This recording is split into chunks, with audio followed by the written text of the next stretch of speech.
Alors bonjour tout le monde, j'espère que vous allez bien. Alors suite à la vidéo sur la pop indé des antipodes, c'est-à-dire australienne et néo-zélandaise que j'ai postée récemment, je voulais continuer sur ma lancée avec des disques de pop indé d'outre-Manche, on va dire surtout d'Angleterre et d'Écosse, euh, sur une période que j'ai sélectionnée entre 1980 et puis de 1993-94. Donc ça donne un éventail assez quand même large de disques, pour moi, sont cultissimes, sont des chouchous de ma collection, on va dire. Et puis c'est parsemé de choses qui sont entre le classique et puis le classique à en devenir, on va dire. Et puis des petits trésors cachés, évidemment, comme d'habitude, hein. C'est la marque de fabrique de cette chaîne, ma chaîne anglophone Big Star 1000. C'est de mettre en lumière des choses qui sont peut-être pas évidentes. Puis j'ai eu cette idée, peut-être que c'est une fausse bonne idée, encore une fois, mais bon, de faire cette vidéo comme espèce de vidéo d'inauguration d'une petite série sur la pop d'outre-Manche. J'ai eu, j'ai fait un petit brainstorming et puis je me suis dit, tiens, je pourrais faire des vidéos, par exemple, je pourrais faire une vidéo sur la pop synthétique, sur la pop un peu arty. Donc je me suis fait quelques listes. Et puis je vais faire une petite série de vidéos voilà, dédiée à la pop indé de tous bords. Puis cette première vidéo, c'est surtout pour célébrer ces disques que j'adore et puis les mettre en valeur évidemment. Donc la pop indé, l'indie pop, comme on appelle ça en anglais, c'est un terme qui est très difficile à définir finalement parce que ça englobe et ça regroupe beaucoup de styles différents.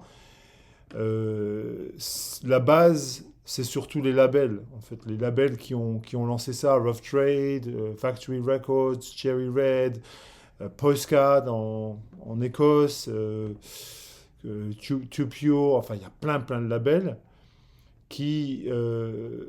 voilà, qui ont soutenu ces groupes, qui les ont fait éclore, qui leur ont donné une plateforme, en fait.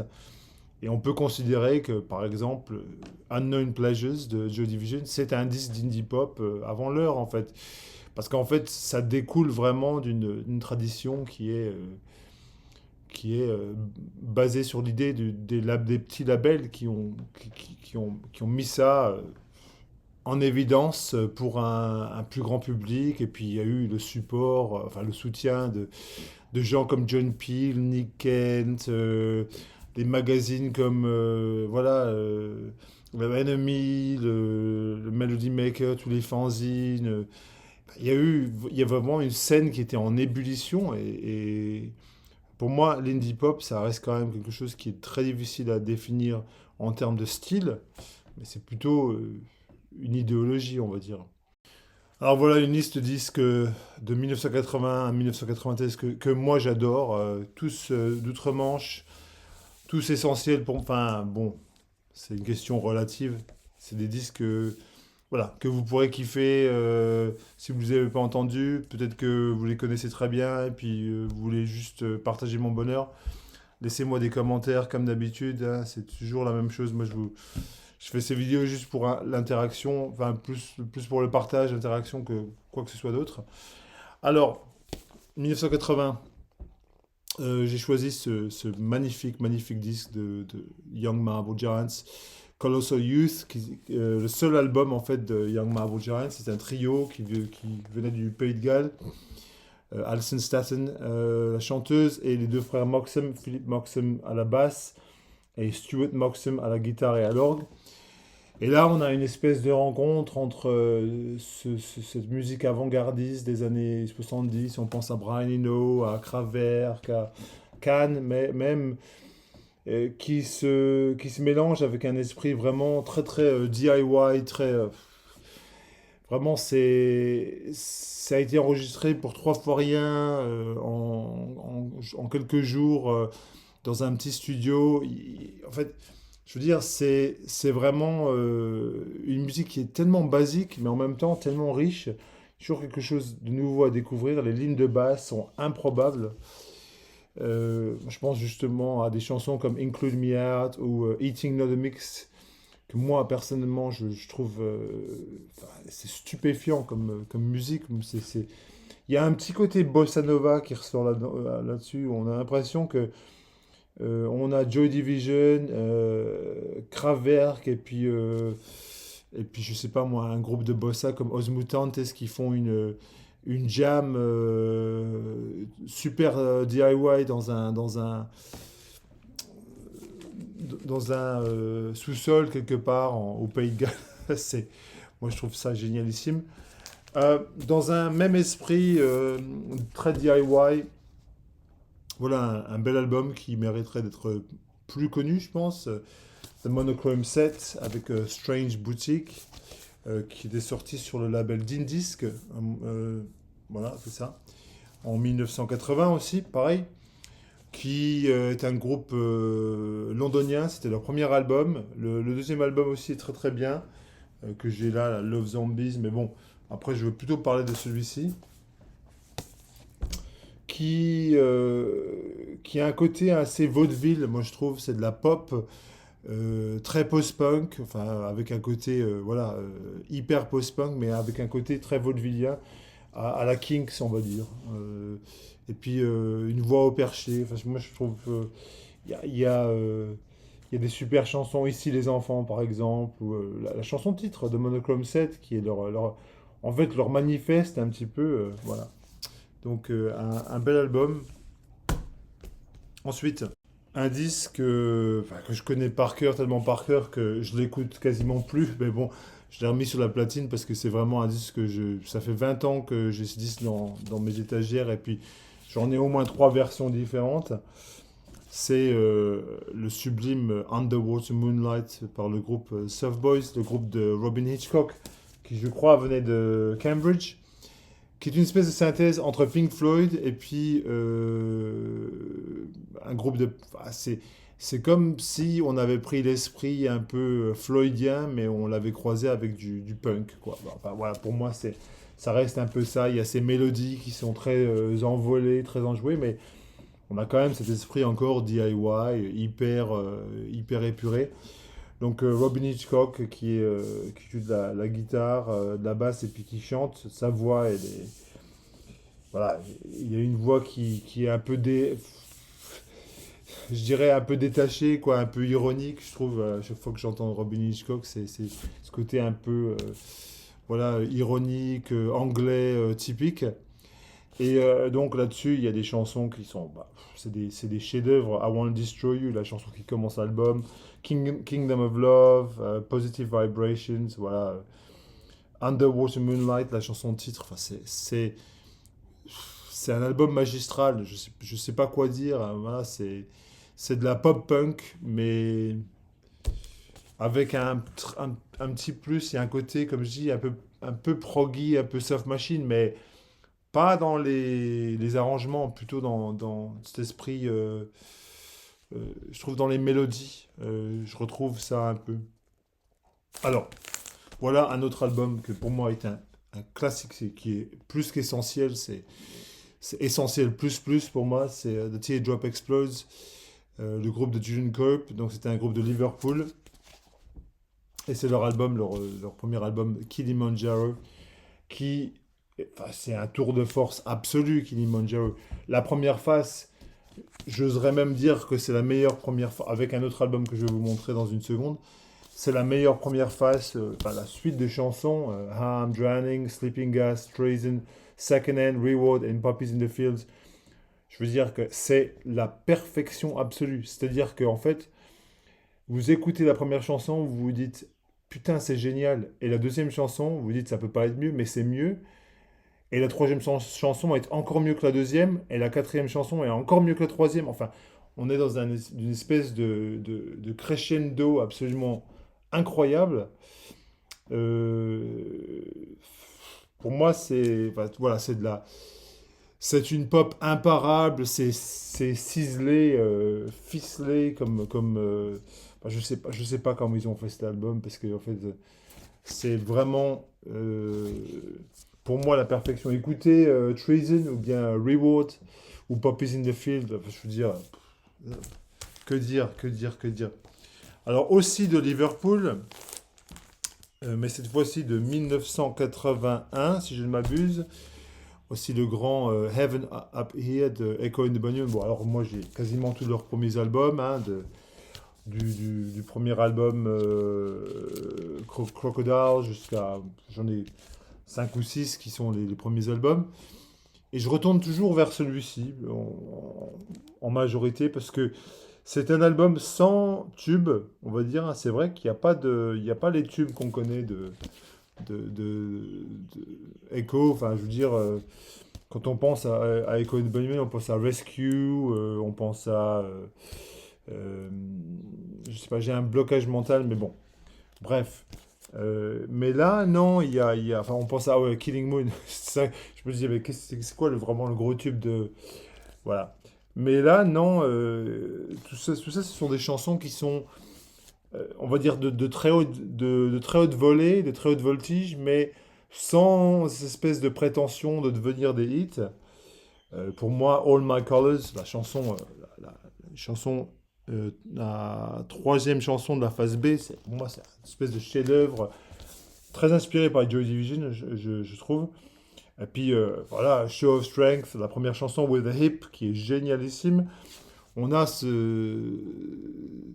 voilà, cette espèce d'aspect un peu.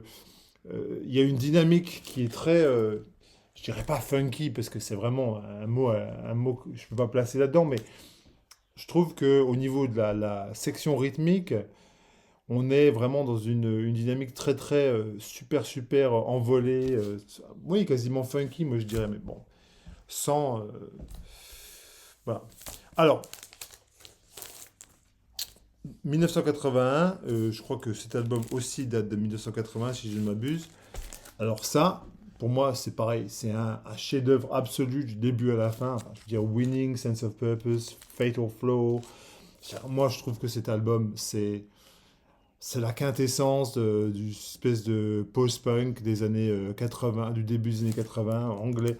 C'est une espèce de mélange entre, ben voilà, ça, je trouve que ça a énormément, ça tient énormément de Echo and the Bunnymen, mais aussi des premiers albums de U2. Enfin, moi, je ne dis pas ça d'une façon, mais c'est vrai que si vous prenez un Boy ou October de U2, pour moi, il y a quand même ce côté, cette naïveté très enjouée, ce côté un peu, voilà, on s'en bat les couilles, quoi, et on va faire de la musique. Voilà, c'est un peu, enfin, je suis désolé pour la, la langue, ma langue peut châtier, mais The Sound, le groupe d'Adrian Borland, malheureusement, il s'est tué, enfin, il s'est suicidé, il s'est jeté sous un train, je crois, en 99. Il était très dépressif, mais alors ça, c'était un album absolument magnifique à tous les niveaux. Puis la pochette avec Daniel et les lions, histoire biblique. Ok, ensuite, que je me plante pas de registre, un groupe écossais voilà, dont on les a adoubés du titre de. Enfin, il y avait ce mouvement, The Sound of Young Scotland. C'était le label Postcard Records. Donc il y avait ce groupe-là, puis il y avait un autre groupe, je vais parler dans une seconde. Orange Juice, le groupe de Edwyn Collins. Alors, je crois, c'est leur premier album, il me semble, en 81, et qui s'appelle You Can't Hide Your Love Forever. Euh, qui pour moi aussi est un petit chef-d'œuvre de cette époque-là, parce que on a quand même voilà, c'est aussi une insouciance. Je veux dire, là, on a une désinvolture totale, quoi. C'est des jeunes mecs, ils avaient envie de faire de la musique qui claque, qui bouge. Et c'est aussi, il y a un côté très funky là-dedans aussi, hein, je ne peux pas le cacher. Et il y a des chansons imparables, Falling and Laughing, je sais pas, Felicity, Consolation Prize. Enfin, c'est des chansons qui tuent, quoi. C'est vraiment de la pop. Voilà, c'est imparable. Puis, puisque je parle de Orange Juice, je vais vous parler aussi de Joseph Kay. Alors, Joseph Kay, j'ai pas un album, j'ai une compilation, parce qu'en fait, avec Joseph Kay, c'est un peu compliqué, parce que ils ont sorti surtout des singles. Mais là, c'est leur anthologie, en l'occurrence Entomology, parce que bon, bah, Ça, c'est la science des insectes, l'entomologie, avec It's Kind of Funny, avec Sorry for Laughing. Pour moi, une des chansons qui définit cette période de début de l'indie pop, la fin du post-punk, Sorry for Laughing. Une chanson qui parle d'un thème qui est assez glauque en fait, hein, parce qu'il faut dire la vérité. Voilà, du handicap physique, mais voilà, qui trouve un moyen ludique de faire entrer ça dans une chanson de façon assez amusante, sans se moquer vraiment, quoi, avec une espèce d'irrévérence, quoi. Ensuite, je continue mon tour d'horizon des albums pop que j'adore. Alors, The Soul Mining, pour moi, c'est aussi un chef-d'œuvre. Ça, c'est. En fait, c'est Matt Johnson, hein, c'est pas un groupe, c'est plutôt un projet solo, quoi. Et de tous ces albums, je crois que c'est celui qui me fait sur lequel je reviens le plus, hein, Soul Mining, This is the Day, Sinking Feeling, Uncertain Smile. Les trois premières chansons, enfin, c'est une tuerie absolue aussi, quoi. La chanson titre Soul Mining. Alors, on a une pop qui est très assez lettrée, je dirais, et très intelligente. Ça, c'est vraiment de la musique. On voit que le type, il réfléchit quand il fait sa musique. C'est une pop qui est voilà, hyper centrée sur ce côté intellectuel. Mais en même temps, voilà, il y a aussi cet aspect ludique. On voit qu'il a envie de s'amuser avec ça. Voilà. Alors, ensuite, alors ça, c'est pas un album de pop à proprement dit, hein, on va dire, mais c'est un album que pour moi, c'est pareil, c'est un chef-d'œuvre. Mais alors un chef-d'œuvre caché, enfin c'est un trésor caché, un vrai de vrai.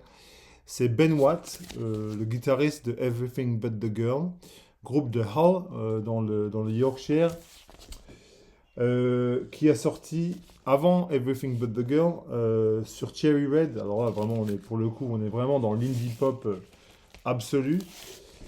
Un album de petites chansons qui sont jouées sur guitare acoustique ou piano, qui sont à la croisée des chemins entre un truc comme Nick Drake, John Martin, et puis, que sais-je moi, peut-être un peu de Young Marble Giants dont je parlais avant. Il y a cette espèce d'esprit DIY. Et c'est chanté magnifiquement, enfin toutes les chansons sont belles. Il y a aussi ce côté un peu bossa, quoi, un peu bossa nova dont je parlais. C'est pour ça que je cite les Young Marble Giants. Ben voilà, On Box Hill, la première chanson, North Marine Drive, la chanson titre, Waiting Like Mad. Enfin bon, c'est juste, ça c'est majestueux comme album, et je suis surpris que si peu de gens connaissent cet album, parce que pour moi, je veux dire, il est parfait cet album. 83 sur Cherry Red. Donc il avait fait cet album. En même temps que ça, Tracy Thorn avait sorti son premier album solo sur Cherry Red aussi, un album acoustique pareil, et ils s'étaient rencontrés par le biais de Cherry Red. Euh, alors, ensuite, je vais vous montrer un CD, parce que j'ai pas cet album. Alors, pareil, ça c'est vraiment un trésor caché qui mériterait d'être connu par tout le monde. Voilà le groupe qui s'appelle The Pale Fountains. Voilà le nom de l'album. Les fontaines pâles.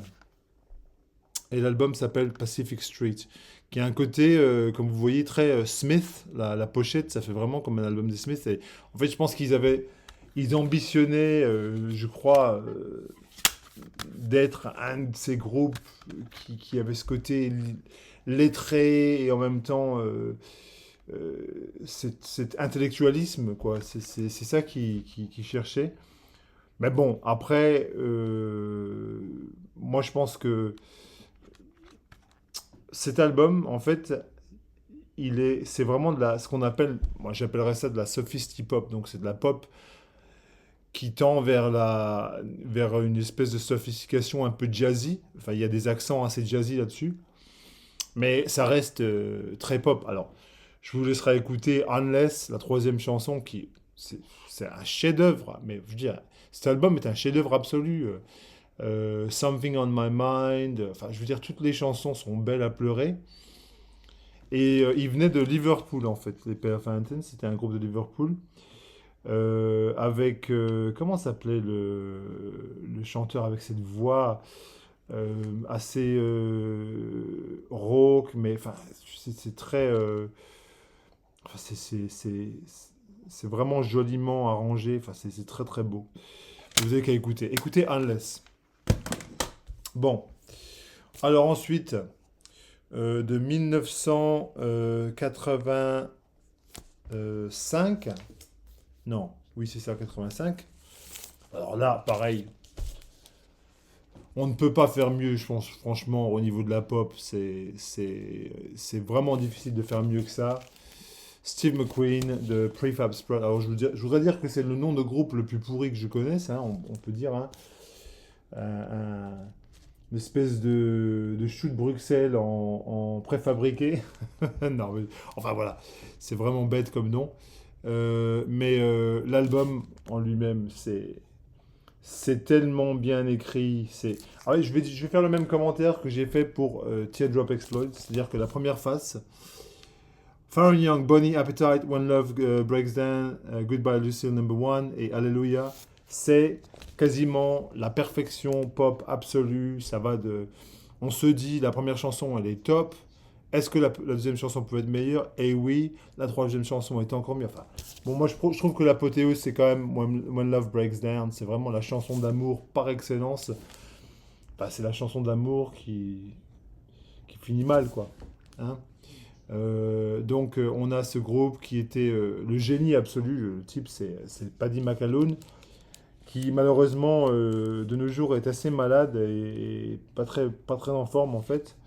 Je crois qu'il a fait une. Bah, comme Edwin Collins d'ailleurs de Orange Juice, enfin, je crois qu'il a fait un AVC ou je sais plus, mais il est plus très en forme. Bah, alors c'est. Bon.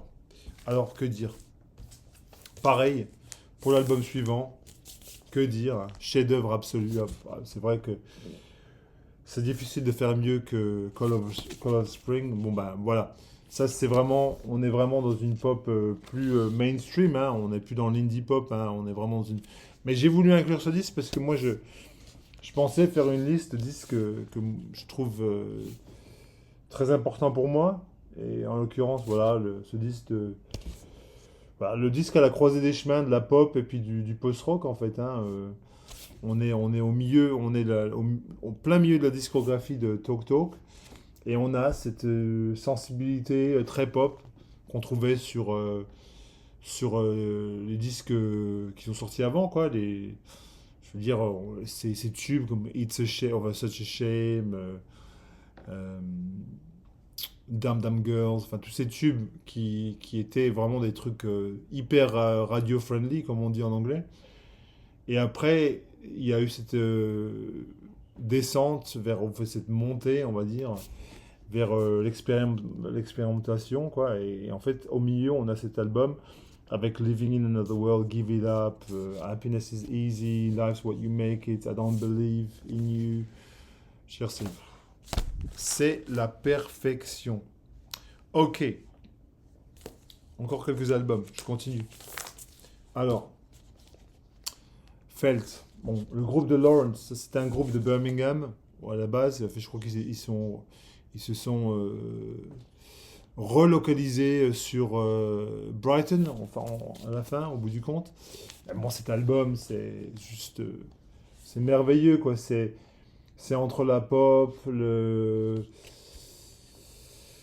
c'est de la pop très lettrée aussi, c'est pareil, c'est comme The Pearl Fountains dont je parlais, c'est comme The Smiths, c'est les précurseurs d'un groupe comme Belle and Sebastian dont je ne vais pas parler aujourd'hui parce que je voudrais peut-être faire peut-être une deuxième partie à ça avec de la pop plus récente.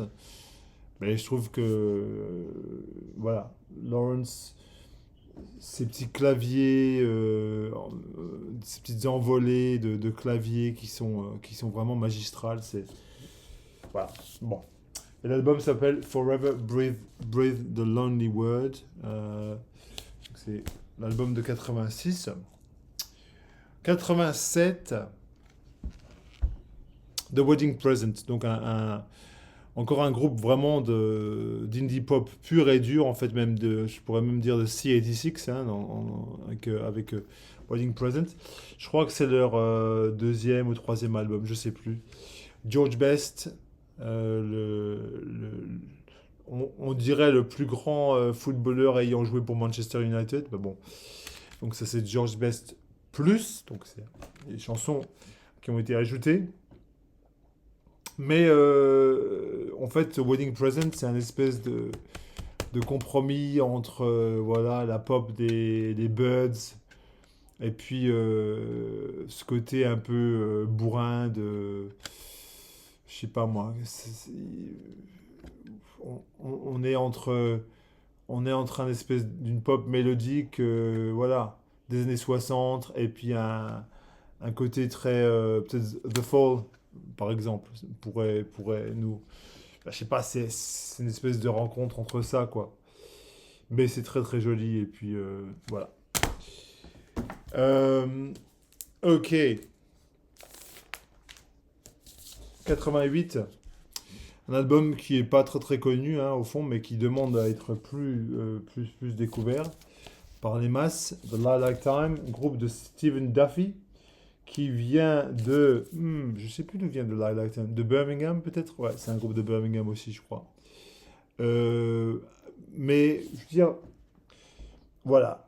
Il y a cette couverture très sépia. On a vraiment l'impression qu'on va se retrouver à la campagne avec un côté pastoral. Et c'est tout à fait ça. C'est de la pop pastorale, de la pop, voilà, un peu rustique, mais qui reste indé, hein, dont l'ADN est très, très indépendant.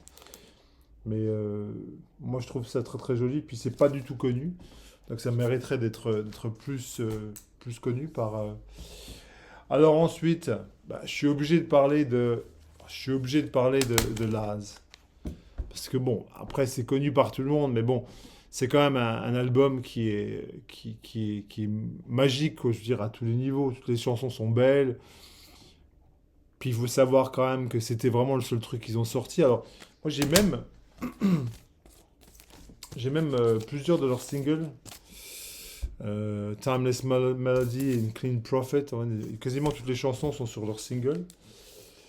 Feeling et puis Doldrum aussi qui est là. C'est superbe aussi. Et puis bah, le hit absolu, There She Goes, qui pour moi est la chanson qui l'a moins bien sur l'album, hein, on va dire, hein, je veux dire la vérité. Pour moi, c'est plutôt Doldrums, Freedom Song, voilà, Liberty Ship, Son of a Gun, la première chanson, voilà. Laz, un groupe de Lee Mavis de Liverpool, qui ont sorti qu'un album. Bon, alors ça aussi c'est magique. Pour moi c'est magique. Ça c'est un groupe. C'est l'espèce de rencontre entre les Cocteau Twins et puis les Smiths. Et puis ça a cette identité assez particulière qui est vraiment l'indie pop qui vire sur la dream pop, hein, on va dire la vérité. Avec des chansons qui sont aigres-douces, belles à pleurer. Skin and Boy. Here's where the story ends. Alors, moi je disais, la chanson de Prefab Sprat, là, When Love Breaks Down, c'est la chanson ultime d'amour qui part en couille. Bah, là aussi, hein, Here's where the story ends, c'est une chanson d'amour qui part en couille. You're not the only one I know, I kicked a boy. Enfin bon, voilà, c'est que des classiques. Que des classiques. Une superbe pochette avec des fossiles.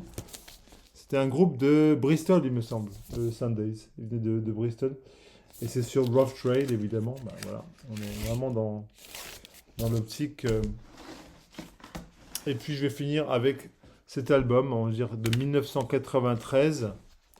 Un chef-d'œuvre aussi, The Authors, New Wave, Luke Haynes, qu'on voit sur la pochette, qui avait un caractère très anti-Beatles. Je vous rappelle, je lire des interviews de lui quand il était dans Black Box Recorder, c'est notre groupe, et il disait qu'il détestait les Beatles. Et en fait, cet album, je sais pas, il y a quand même un côté très pop là-dedans, hein.